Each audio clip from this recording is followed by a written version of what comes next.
É muito curtinho, é Tá muito bom. curtinho. E é assim, prévia da ciranda. Assim, fiz um resumo, tá bom? Eu vou ler porque ele é mínimo. Procurei nessa ciranda refletir sobre o corpo e a linguagem, inspirada na ideia que deu origem ao título. Desde o primeiro momento, articulei com a poesia, por ser um espaço em que a linguagem deixa o campo da comunicação habitual para avançar no mundo em que as palavras vão além do sentido. Não apenas os poetas trilham este caminho. Também nós, psicanalistas, precisamos aprender a trilhá-lo. Sempre me perguntei por que Dante se fez acompanhar por Virgílio, o grande poeta latino, autor da Eneida. A escolha não é casual. Virgílio era, para Dante, o modelo do poeta maior da antiguidade, o mestre da palavra, e assim dava legitimidade à grande viagem. Curiosamente, Virgílio não cobre todo o percurso. Há um momento em que deixa a caminhada, e chegando Dante ao paraíso, Virgílio se ausenta, dá lugar à graça, ao amor. É bem-vinda, Beatriz. Ai, que lindo. Na ampla caminhada que venho fazendo, na interseção da psicanálise com a literatura, nessa região de fronteira em que sem limites precisos, ao avançar na leitura de Lacan, sinto-me cada vez mais impressionada com a riqueza da poesia e sua presença no percurso, desde que foi o maior discípulo de Freud. A escrita poética coloca-se como uma linha invisível que sustenta a tensão que existe entre o corpo e a linguagem. A noção de Lalang aparece em Lacan no Seminário 20, e é ali que Lacan desloca o foco da linguagem como sistema estruturado e explora a dimensão sonora, material e pulsional da linguagem. Restos de significante que marcaram o corpo e produzem gozo. La língua serve, antes de mais nada, para gozar. Cada sujeito é atravessado por uma la língua singular, feita pelo modo como recebeu a língua materna. Nós, analistas, nos inclinamos à escuta desses sons. O poeta é aquele que se apropria da linguagem em sua dimensão de Lalang, inventando e reinventando formas outras de dizer. O meu amanhecer vai ser de noite. Manuel de Barros. Ai, que lindo. Lindo, Aí, lindo, Lindo, super lindo. um telegrama. Adorei. meu amanhecer. Eu não Olha, o conhecia. meu vai ser os avós na contemporaneidade. Eu vou começar. Olha que coisa mais linda que eu descobri. Que Victor é? Hugo escreveu um Ah, livro para os netos. Ai, que coisa linda. para meus Então, netos. mas eu não vou ler hoje, não. Vou Tá. deixar para Ciranda, senão É vocês vão. só a prévia aqui. É. E aí, então, eu vou ler dois parágrafos do trabalho assim independentes. Estamos na sociedade do espetáculo, como diz Debord, em constante mudança, o que promove uma alienação do sujeito a partir da construção maciça de ilusões em nome de uma esperança à terra prometida, uma falsa promessa de satisfação. A tentativa de se buscar a cada dia um novo objeto para satisfação faz com que o sujeito se eternize nessa busca nunca saciada. Para isso, ele tem que trabalhar muito, estudar muito, se divertir muito, comprar muito, viajar muito, muito, muito. Assim fica postergada a construção da família, com casais adiando a decisão de ter filhos e, em muitos casos, optando por não tê-los. Sem dúvida, a dificuldade em encontrar empregos estáveis e bem remunerados, o custo de vida elevado, a dificuldade de abandonar o conforto criado por nós, os pais, podem levar os casais a adiar a formação familiar, priorizando a estabilidade financeira antes de assumir a responsabilidade de criar filhos. Corta. Vou dar mais spoiler, não. Aí eu termino, último parágrafo. Cabe a nós, avós, um papel sutil de ser capaz de fazer pelos netos tudo o que pudermos sem usurpar a função dos pais. Estar disponível, mas não atrapalhar. Responder às demandas por conselhos sem julgar. Não se envolver nos projetos educativos, mas, como dizia Chaves, não se envolver se envolvendo. Oferecendo escolhas sem confrontar os genitores. Fazemos com o coração cheio de amor, porque esse sim não mudou. Somos eternamente criativos e amorosos. Sabemos que nada será, tudo é. Bom demais. Pronto. É lindo. Muito bom, Cecília. Excelente, Então, é Cecília. só uma prévia. Ótimo. Vou dar minha prévia aqui do meu Rei Lear, porque eu vou chamar de meu Rei Lear. Meu. O meu, né? Não Meu. do Shakespeare, é o É. meu. Então, gente, por que eu escolhi falar do Rei Lear? Porque vocês sabem que eu estou trabalhando a questão do trágico e das tragédias. E o Rei Lear, eu acho que ele é extremamente atual. Ele coloca algumas questões fundamentais para todos nós, não só sobre a problemática do envelhecimento no mundo sem tragédia, né? E, portanto, algo do trágico se coloca exatamente por essa dificuldade. Por que eu estou dizendo mundo sem tragédia? Porque não se escreve mais exatamente tragédias. Vivem-se as tragédias, né? Então, eu quis trazer aqui alguns elementos que eu venho estudando nessa peça e nas outras também das tragédias do Shakespeare, como é interessante a gente pensar que Shakespeare ele nos antecedeu uma barbaridade falando de coisas que são absolutamente atuais. Então, eu vou ler só um pedacinho, vou fazer igual as minhas colegas, vou dar uma pitadinha do que eu estou escrevendo. Então, a peça Rei Lear, né, é certamente a mais trágica das tragédias de Shakespeare, o que já foi dito por inúmeros críticos da obra, como Harold Bloom.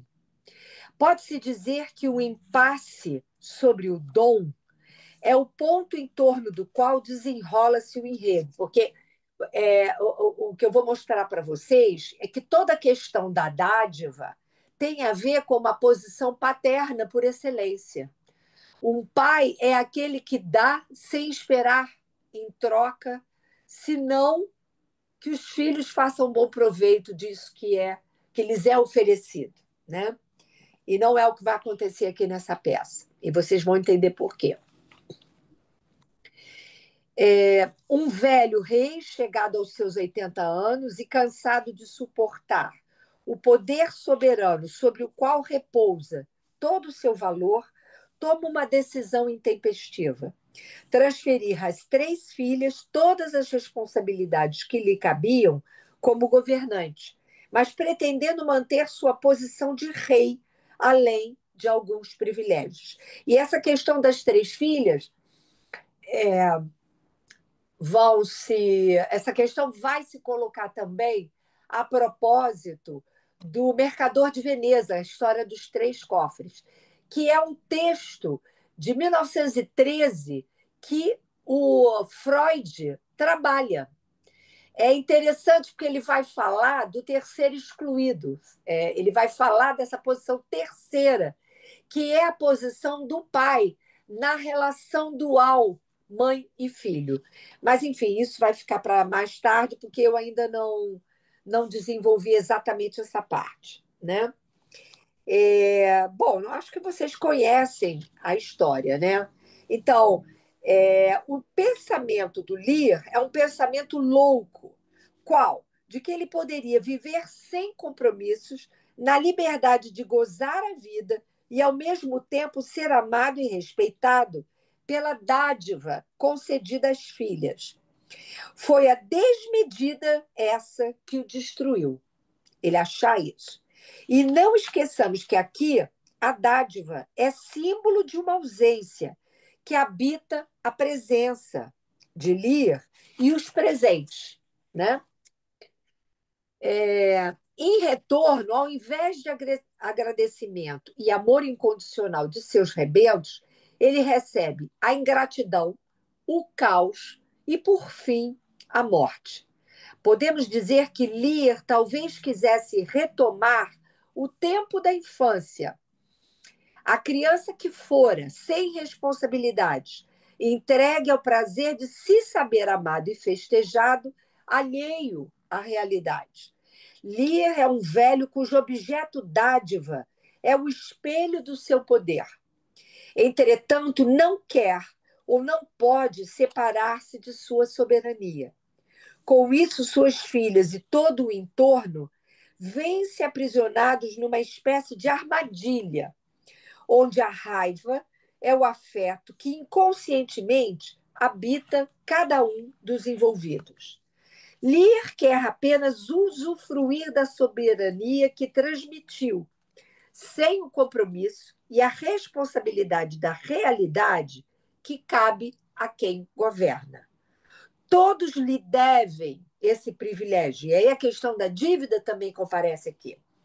Entretanto, seu ato desencadeia fúria, traição, assassinatos, mutilações e toda uma incontável série de desastres.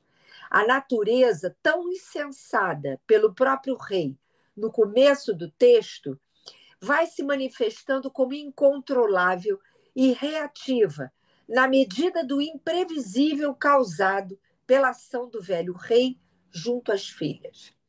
As duas filhas mais velhas, Goneril e Regan, traem a confiança paterna por dissimularem num amor fingido o ódio pelas exigências do pai. A mais jovem e certamente mais amada e melhor contemplada na dádiva, Cordélia, responde à demanda do pai por uma prova de amor laconicamente, o que desencadeia o primeiro momento de fúria de seu pai. Aí tem o diálogo dele com a filha, né? E a Cordélia vai responder, ele vai pedir que ela diga, né, qual é o tamanho do amor dela e o que ela teria a dizer, e ela diz: nada, meu senhor. Aí ele fala: nada? E ela: nada. Nada virá de nada. E aí, esse significante nada vai ser interessante, que eu quero ver se eu posso explorar um pouco mais no texto, né? A questão do vazio. Bom, a partir desse ponto, desencadeia-se a fúria, a decepção e a maldição de um homem que escuta uma enunciação verdadeira como se fosse fala desnaturada contra a natureza, entre aspas, que deve vigorar no amor incondicional entre um pai e uma filha. Uma outra história se desencadeia paralela à de Lear e suas filhas. Trata-se de um outro pai e seus dois filhos, um legítimo e o outro, como diz o personagem, né, o Edmundo, concebido em furtiva luxúria, isto é, bastardo. As duas histórias correm paralelas e a peça ilumina 4 grandes personagens: Lear, o bobo, Edmundo e Edgar. Esses 2 filhos do conde Gloucester, amigo fiel de Lear e que termina por ter os olhos arrancados pelas 2 filhas mais. Esse ato presidido com a indiferença do filho bastardo do conde, Edmundo. Tratam-se de 2 tragédias sobrepostas, onde o amor cumpre a função que lhe é própria, isto é, a de velar o real, o impossível de representar nas palavras um dizer absoluto sobre a pulsão, sobre o que move o sujeito sem que este saiba o que é a sua causa, que é a posição da Cordélia no seu silêncio, né? Edmundo é o meio-irmão invejoso dos privilégios do outro, Edgar. Esse último ocupa uma posição especial na peça e será dele o reino de Lear. Ele torna-se sábio, esse jovem, né, Edgar, ao longo da peça, mas seu coração justo não suporta o sofrimento das suas duas figuras paternas, Lear e o próprio pai. O amor de Lear por Cordélia e o de Edgar por seu pai e seu padrinho, Lear, contrastam com o ódio de Goneril, Regan e a inveja de Edmundo. As duas irmãs que arrancam com as mãos os olhos de Gloucester, por que o fazem? Será que supõem obter o que lhes falta através disso, de uma espécie de castração imaginária, por não suportarem em seus próprios corpos a marca simbólica do que lhes falta?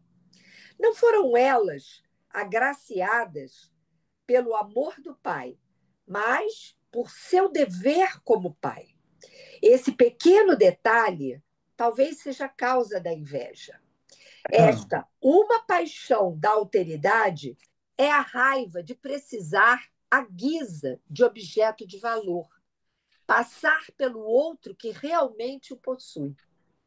E quando, como em Lear, foi o próprio sujeito que deu ao outro esse objeto de valor, que é a soberania, a inveja então se transforma no dilaceramento do ser, no horror total. Freud, ao ocupar-se desta peça, relaciona o silêncio de Cordélia à morte, à questão pulsional, e reflete que, mais além da divisão da herança em vida, o velho homem precisaria preparar-se para a morte, ao invés de buscar o amor em três jovens mulheres, que afinal são suas filhas, porque tem toda uma questão edípica aqui também, né? Ao referir-se a Cordélia, diz que seu silêncio quer fazer o pai lembrar que dela só poderá ter o amor limitado pela distância que separa um velho homem próximo da morte e sua jovem filha. Isso é Freud, tá? Que, embora ainda solteira, não será com ele que fará par. Alguns homens chegados a uma idade bastante avançada querem negar a passagem do tempo e a finitude. Buscam jovens mulheres como parceiras, na tentativa de dizerem a si mesmos que ainda são potentes como quando jovens. De certo modo, Lear está nessa posição narcísica de querer equiparar seu poder de dom à medida de amor de suas filhas. Ele quer repartir sua herança antes de morrer, mantendo sua potência como rei, o que dá, então, tem o valor do nada que escuta da boca de sua filha predileta. A resposta lhe vem do real, quando Cordélia lhe oferece o silêncio e explicita assim a demanda narcísica de amor vida do seu pai, o qual está na posição de quem quer ser amado, Herômenos, e dela se recusa a abrir mão dessa posição. Freud lembra que em outra peça de Shakespeare, O Mercador de Veneza, também aparece a questão do número 3, isto é, um lugar terceiro que, de certo modo, coloca em perspectiva o lugar de exclusão. Vou parar por aqui. Muito bom. Nossa, o livro está pronto. Tá nada. Tá bem pronto avançado. Tem Tá bem pelo avançado. menos 6 tragédias para eu percorrer em O livro está Shakespeare. pronto. Uhum. Bem, então lá vou eu. Bem, eu vou me basear principalmente nesse livro aqui, Identidade e Violência, e eu tive uma experiência que eu não sei se vocês sabem, porque como ele é indiano, eu não sabia pronunciar o nome. E aí, se você procurar a pronúncia, me deram a pronúncia correta. É Amartya Sen. Eu falava Amartya Sen, Amartya Sen, né? Então, isso a gente já pode ter a pronúncia certa, porque algumas vezes, quando a pessoa até escreve um trabalho legal e aí pronuncia o nome do autor, né? Como eu já ouvi uma vez, Camus, que era Camus, né? Então, eu fui procurar e a gente já pode conseguir isso. E eu, diferentemente do que a Cecília acha, o que eu tenho visto agora, muito mais a denominação de sociedade do desespero, aonde a crise não está mais na velhice, mas muito mais nos jovens que os opioides, né? A frequentação a opioides, o dilaceramento, tentativa de suicídio, nunca foi tão grande. Então, eu pego esse livro, Identidade e Violência, que ele diz que as identidades, ela tanto reconforta quanto mata, e que o destino, que esse destino, né, de ser preto, de ser mulher, não sei o quê, não passa de uma ilusão. E é um dos poucos, o Amartya Sen é um dos poucos intelectuais em todo o mundo em quem podemos nos apoiar para compreender nossa atual confusão existencial. Isso é uma citação da Nadine Gordimer, que foi prêmio Nobel em 1991. Esse autor, ele também foi prêmio Nobel. Eu adoro prêmio Nobel. Saiu o livro, eu vou lá e compro. Então, ele foi prêmio Nobel, o Amartya Sen, do Prêmio Nobel de Economia em 1998. Qual era a tese dele? É que, até então, era a economia que determinava o nível de desenvolvimento de uma nação. E ele inventa o IDH, Índice de Desenvolvimento Humano, não só restrito à economia, mas a outros fatores. E o que eu descobri hoje? Hoje eu trabalho numa ONG e tive uma reunião na cidade, porque a gente faz uma parceria com o Sistema S.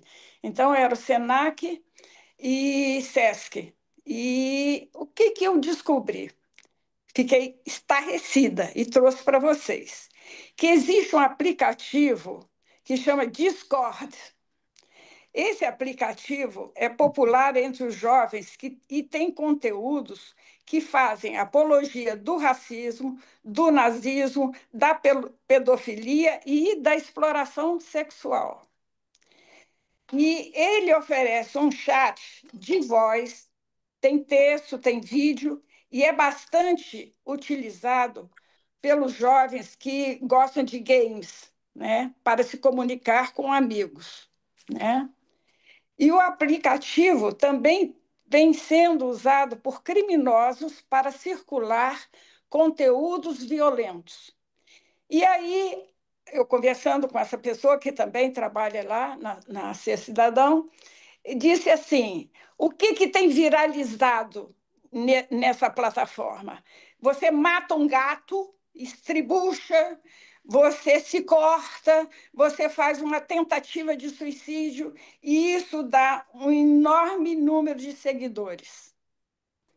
E o aplicativo ele se tornou famoso nos últimos anos, e que muito antes ele era reconhecido só por aqueles que amam os jogos virtuais, e que agora está numa tentativa até de intervir, né, nessa plataforma, porque é uma coisa altamente espantosa que está circulando dentro das nossas casas. Então, eu peguei isso e, quanto à identidade, eu já falei aqui, e vou falar no meu trabalho também, como é que as pessoas, né, se identificam a um único traço diante da multiplicidade que nos habita. E é, eu sou negro, eu sou gay, eu sou mulher. Então, é muito mais amplo do que isso. E eu fico por aqui porque ainda tá nem colcha de retalho, como eu falei, mas retalhos soltos. E vou guardar alguma coisa para surpreender, se eu puder. Tá Muito bom? bom, Emília. Bom, Muito bom. posso Falta o ir? Luiz. Luiz, Olha aqui, eu, para variar, já disse que vou falar de Machado de Assis, só para ficar um pouco diferente, né? tem. Então, algumas questões assim. O Freud fez psicobiografia, né? Mas psicobiografia é considerada uma coisa muito complicada de se fazer. Mas não tem muito jeito, porque você, se gosta muito de um autor, muito envolvido com ele, você acaba querendo saber tudo que ele fazia, como era a vida dele, etc. E a vida do Machado de Assis, ela é discorrida aí das mais diferentes formas. Então, nós que fazemos, Sandra sabe, pesquisa de autor, né? É uma coisa complicada o que nós encontramos de variações, de interpretações e de viagens que não são aceitáveis, né? A vida dos autores até a gente, vamos dizer assim, dá muito ibope. Você, por exemplo, eu mesmo e um monte de gente aí, vai na casa do Balzac, vai na casa do fulano, né? Vai na casa, Machado de Assis não tem mais casa, né? A casa dele ali botaram abaixo, a dali do Cosme Velho. Mas tudo que você quer saber sobre um autor, né? Você hoje em dia tem formas de saber, né? Então, eu tenho aqui um texto que eu obviamente não vou ler nada dele, ele tem 17 páginas porque ele pertence a um livro aí que eu não terminei ainda sobre Machado de Assis. Mas eu tenho uma linha aqui de pegar a questão principal do Machado de Assis na vida dele foi o ciúme, né? Tanto que a obra-prima dele é o Dom Casmurro, né? Que não é, na verdade, nem se diria que é um romance de ciúme, é um romance sobre a dúvida, né? Como eu até faço, já que não me lembro quem aí citou o Shakespeare, foi Teresa que citou o Eu, Shakespeare, né? O foi. Shakespeare, quando fez o Otelo, ele não conseguiu no Otelo fazer a mesma genialidade que o Machado de Assis, porque no Otelo você sabe que Desdémona não traiu Michel Cássio, enquanto que em Capitolina você não pode garantir nada. Tem argumentos, como diz o Sérgio Paulo Rouanet, um monte de argumento a favor e um monte de argumento contra, né? Você tem que se posicionar ali, isso é uma bobagem, né? Como eu digo, o Dom Casmurro, talvez o pessoal aí que eu não conheço ou que não me conheça, né? O Dom Casmurro é fundamentalmente, né, um livro que aponta para a questão do ciúme, mas com a grande descoberta machadiana, que depois o Freud vai descobrir que é a relação homoafetiva, Sandra, do Bentinho com o Escobar, né? Essa que é a grande sacação do Machado de Assis, que, como eu digo, muito antes do Freud, apresentou os três tipos de ciúme. O Machado de Assis, né, vocês sabem que o Harold Bloom, quando escreveu os 100 maiores escritores, né, criativos, colocou um brasileiro só, Machado de Assis. Então, Machado de Assis tem aquela questão: era preto, não era preto, era esse. Bom, Machado de Assis, obviamente, seria, hoje o nome não fica muito bom, mas seria caracterizado como um mulato, né? Porque a mãe dele era uma portuguesa, açoriana, e o pai dele era um filho de escravos, escravos forros, né? Que se chamava o escravo que tinha sido alforriado, ele ficava como uma pessoa parda, não era mais preto. E o Machado de Assis se assumir como negro era muito difícil, até porque o negro estava muito desqualificado e ele não foi criado assim, né? Ele foi criado numa chácara, que era uma chácara de rica, Maria José Barroso era riquíssima e ele foi criado lá. A mãe dele sabia ler e escrever, porque tiveram vários autores, não vou entrar aqui no mérito, né? Como Eugênio Gomes, que foi até Portugal atrás da certidão de nascimento de Maria Leopoldina, porque ela era Maria Machado, ela era Maria Leopoldina ou Leopoldina em homenagem à princesa Leopoldina, né? Ela não tinha o Leopoldina no nome, né? Então, a situação do Machado era um pouco diferente, porque ele não foi tratado como um negro. E naquela época, não sei se vocês sabem, né?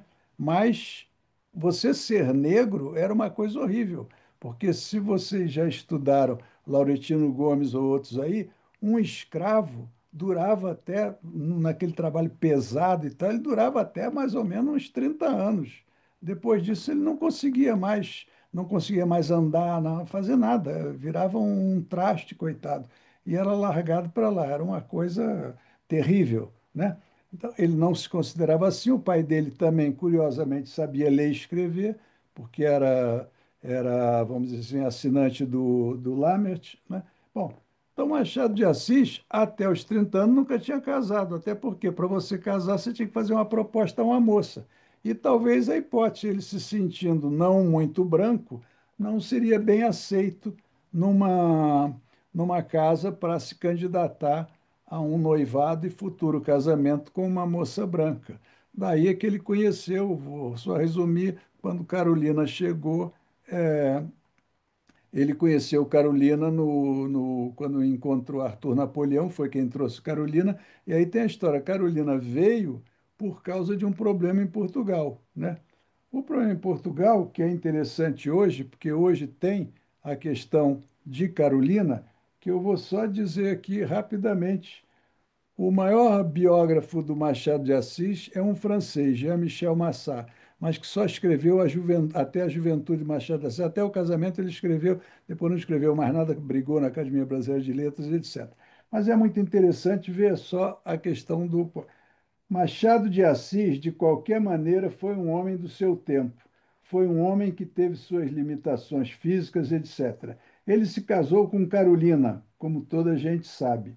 Descobri, isso é o Massá falando, descobri em Portugal que no período em que Carolina, cuja família não era modesta, mas pertencia à burguesia, seu pai era ourives, tinha 23 anos, 25 anos, foi namorada e cortejada por três poetas no Porto. Eis o título dos poemas: Amor, de Augusto Moraes, Por Amor, de Nogueira Lima, e Sorriso, de Cândido Furtado. Esses foram, descobriu Massa, os namorados de Carolina, que inclusive fizeram versos para ela. E ele botou um verso aqui que nós não sabemos, já comentei isso algumas vezes lá no nosso grupo, já que eu rocei um dia com os meus lábios e o teu cálice de amor, anjo do céu, mais tarde no poema, quando um beijo me deste, delirante, e teu seio arquejou junto ao meu. Um pouco erótico demais para a época, né? Então se imagina que Carolina veio em função dessa questão amorosa aí, e Carolina era uma moça com 34 anos, que naquela época, 34 anos, a moça estava já totalmente desenganada. Não tinha mais casamento Solteirona. possível. E Machado Desenganada de é ótimo. Assis, Solteirona. e Machado de Assis estava com 30 anos, mas ele ficou perdidamente interessado por ela, né? Tem as cartas dele. Bom, Pelo visto, esses, uma mulher experiente e não uma exatamente. mocinha. É, isso tudo aqui levanta em você a hipótese desse tropismo do Machado de Assis pelo ciúme, né? Os textos dele de Uhum. ciúme são muito intensos, né? Inclusive, há uma questão, né, que fica complicada. Ela veio com a história de um problema de amor lá em Portugal, né? Você aí imagina como quiser, né? Mas ela já veio numa situação complicada, né?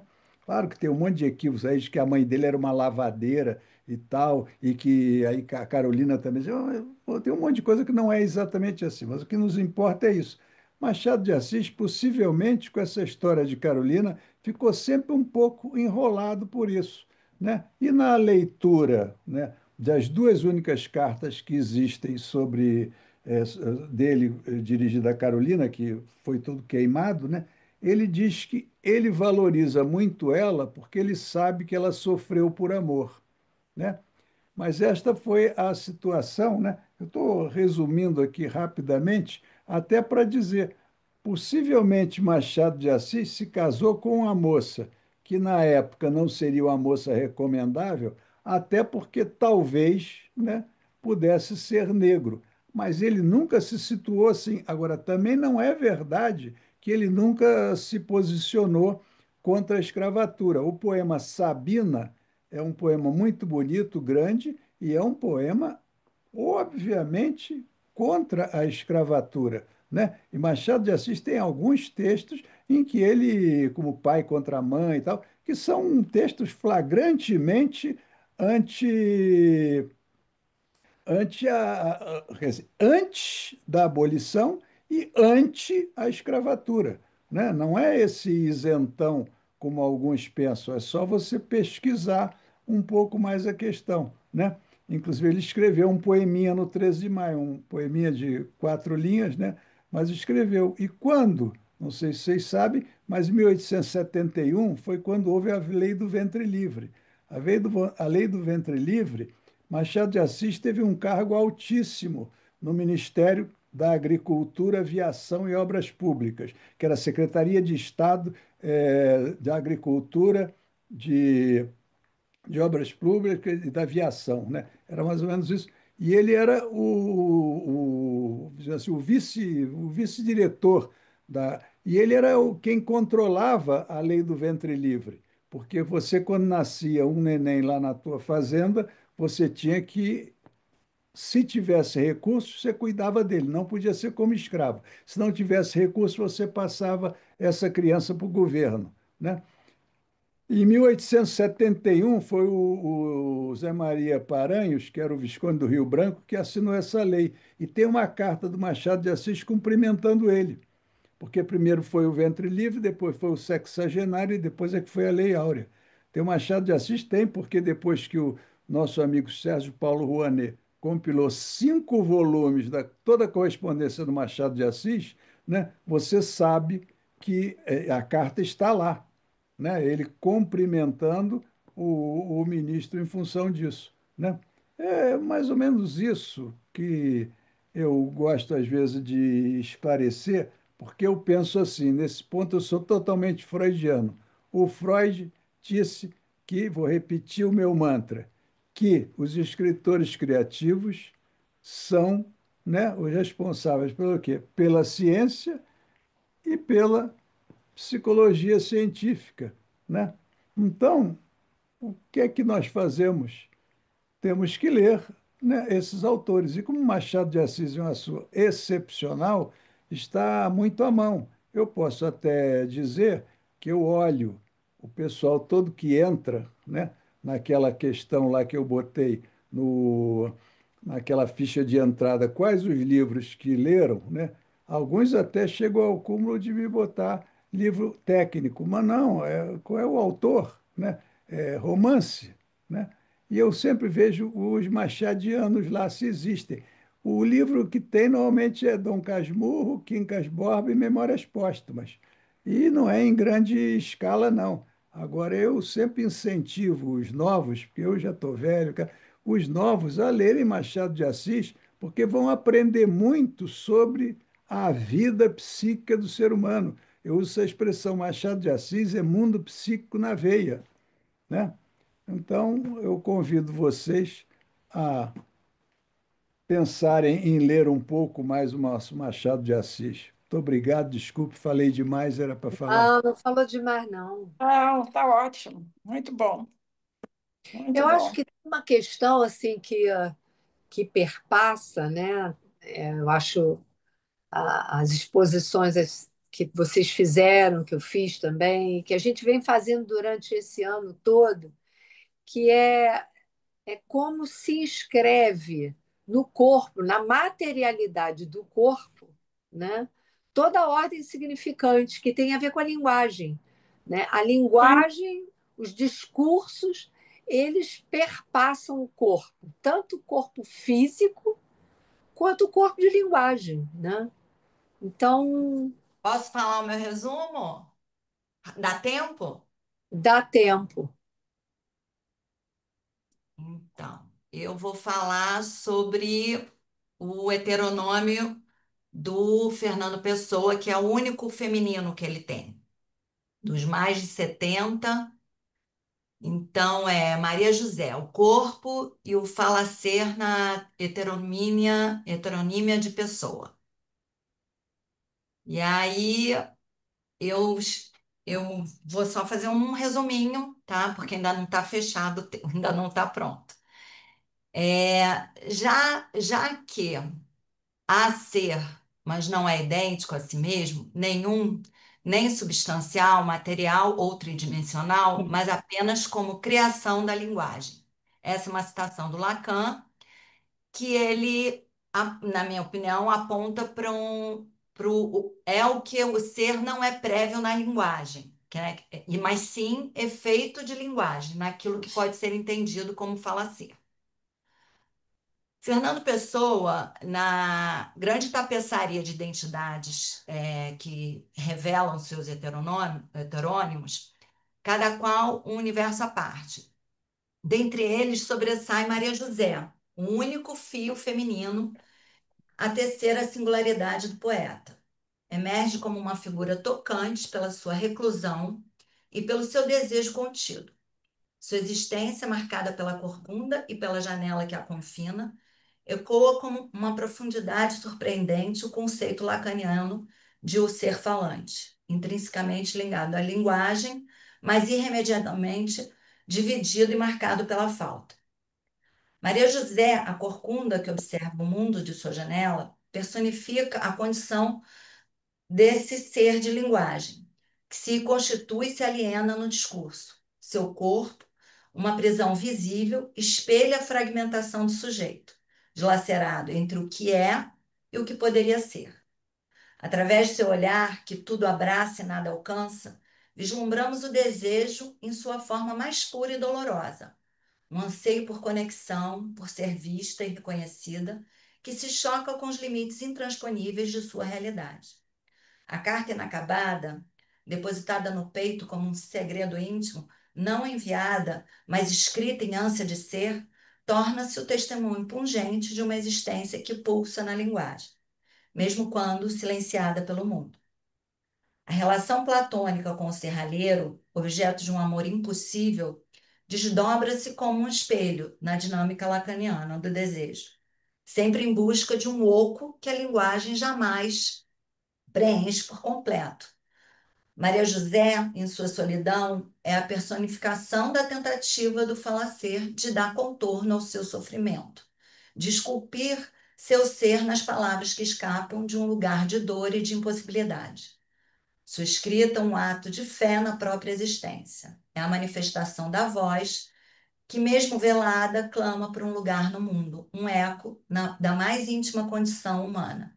Ser falante, ser dividido, ser desejante em busca de sentido. É só isso. Ótimo, muito bom. Vamos lá. Temos mais 5 minutos, Ah, né? ótimo, Simone. Gostei. Muito bom. É, muito bom. Alguém quer falar alguma coisa? A hora é essa. Alguma pergunta É, do dos que foi nossos falado. visitantes, dos que estão chegando? Marlúcia. A Marlúcia levantou o dedo.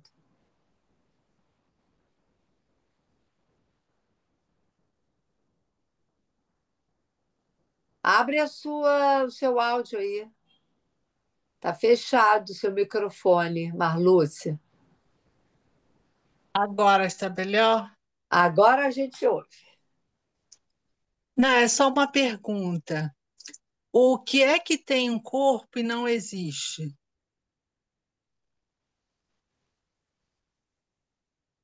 O Que que é é que que tem um tem um corpo corpo que existe? e não O existe? real.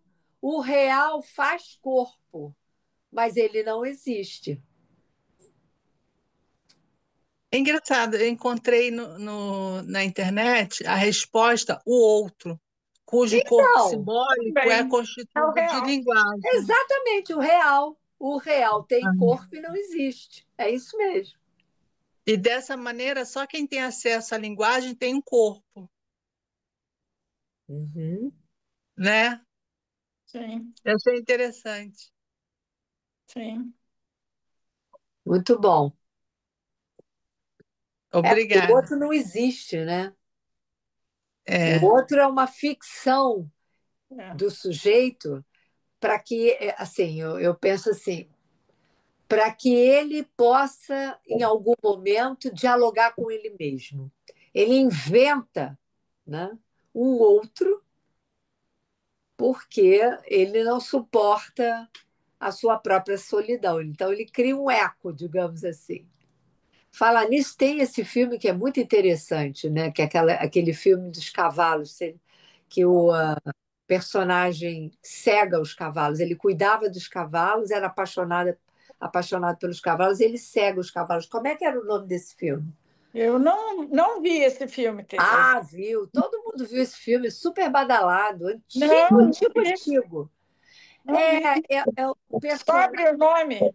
Teve até a peça. Aqui no Brasil teve até a peça.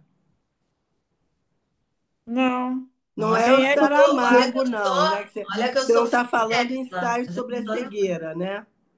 Não, Não, não, não é um ensaio ensaio. sobre a cegueira, não. Não. Ensaio sobre a cegueira, não é. Quem é o cineasta? Sabe o Ah, nome? não lembro de jeito nenhum agora. É um filme que o Fica personagem devendo, então. jovem. Oi? Fica devendo, então, para Ah, vou dar para ficar devendo. gente a indicação. Vou ficar devendo. Ele cega os cavalos. Que horror. Aham. Eu amo cavalo, então pensar no cavalo, coitado. Que é a questão Pessoal, da queria castração, compartilhar. gente. O que está em jogo é a questão da castração. Inclusive, na peça do. Bom, é como eu estou lendo, né? Do Lear, O esse nome é gesto de Ecos, o nome da arrancar peça os é Ecos. olhos. Oi?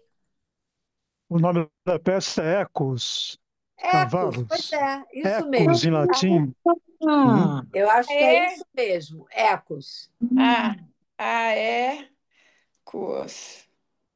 É isso verdade, eu mesmo. me lembro disso, Tereza. Eu assisti isso. É Assisti. maravilhosa. O filme é Uhum. maravilhoso, a peça também maravilhosa. Enfim, Uhum. Tereza, nós estamos chegando aos momentos finais, mas eu acho que o nosso encontro, que já antecede os preparativos da Ciranda, foi muito bem sucedido, né? Com os recortes, as também é. apresentações, né? É. E um ensaio geral que nós tivemos hoje É verdade. do que vai ser falado lá, né? Isso. Eu É. também Que bom. achei ótimo, gente. Não estou participando de imagem, mas escutei tudo, Ah, que adorei. bom. E você, olha, a ciranda vai ser maravilhosa, por tudo Tomara, indica. Ó, tomara. Assim, graças as a Deus. pessoas, algumas pessoas já até me perguntaram, né? é, que a gente está falando de corpo e linguagem. Mas, por exemplo, eu escutando vocês, a evidência de corpo aqui, né, é, na verdade, metafórica. Não é, Sempre. não é o corpo tomado no seu imaginário, né? Ou mesmo na sua materialidade. Ele serve pura e simplesmente para que a gente possa escrever, né, sobre essa materialidade do corpo, os significantes de cada um de nós aqui, como cada um trabalha essa ideia que faz de corpo, né? Enfim, Uhum. Ô, muito bom, gente. Tereza, não é como quando a gente diz, a gente dar corpo a alguma coisa, ou seja, faz ela se apresentar, existir, né? Não, não é o nosso corpinho, né? É, porque Esse, a gente só existe quando a gente fala, né? é. É bonito aqui Hum. essa passagem da Cordélia, que o próprio Freud diz que, de alguma maneira, ela é a representação da morte, porque, de algum modo, o pai, né, que tinha nessa filha mais jovem, digamos assim, uma demonstração de afeto mais verdadeira, é exatamente a filha que ele pretendia privilegiar, é exatamente a filha que vai remetê-lo à questão do seu perecimento, né? A questão da morte. É exatamente ela com o seu silêncio, puramente pulsional, né? Esse pai que, de alguma maneira, junto a essas filhas, ele se apresenta como uma criança reivindicando, né, o tempo todo. E ele abre mão da sua posição de pai, né, da sua posição de alteridade em relação a essas filhas.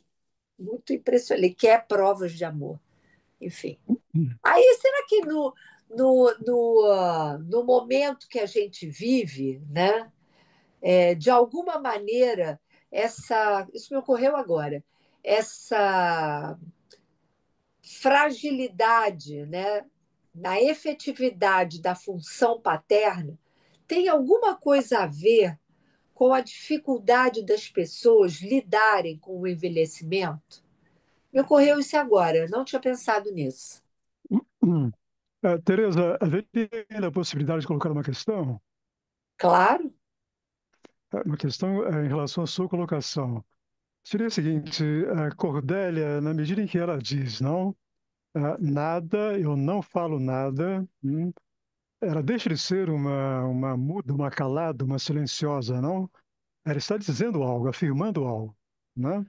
Será que é possível fazer essa leitura por essa Laconicamente. via, né? Quer dizer, sim, mas não Ela diz importa se é de forma laconicamente ou não. lacônica. O fato é que ela disse, né? Não? E, portanto, Diz. ela é, como tal, um sujeito de discurso, né?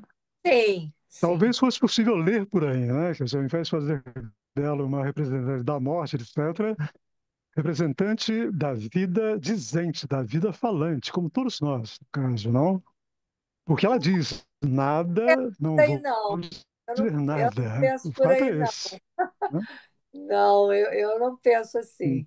Eu penso que, de fato, ela carrega algo do pulsional que é recusado na demanda de amor do pai. Eu acho que, ao se calar em relação ao voto amoroso que ele pede, que é isso, ele quer que ela discorra sobre o amor que ela tem por ele, assim como as outras duas irmãs, né, fizeram, que era uma falsidade. Então, ele quer se iludir com uma coisa que não é verdadeira. Na verdade, o amor é silencioso, não podemos esquecer isso. O amor, enquanto tal, né, ele carreia também o pulsional. Né? Porque nem tudo naquilo que é cantado no verso amoroso é de fato a representação do amor. Talvez a melhor representação do amor seja realmente o silêncio, né? Um discurso sem palavras. Ela fala nada, mas o nada dela, me parece, carrega muito mais algo da pulsão do que propriamente, como você está dizendo, alguma coisa de vida. Ela lembra o pai que ele está velho e perto da morte. E ele se comporta como se criança fosse. Reivindicativo, sim, sim. demandante. Né? Sim, sem dúvida. A minha questão é que ela diz, o ponto é esse, né? Sim, sim. Há um Ok, dizer aí que é fundamental, quer dizer, não? ok. Uhum. Não representacional, fazer uma leitura não representacional desse dizer dela, né? Não? Isso me parece importante, enfim. Ok. Então, gente, Cefilia, até a Até lá, ciranda. até Até a lá. ciranda. Até lá. Beijos. Beijos. Parabéns. Bons trabalhos. Tchau, gente. Obrigada.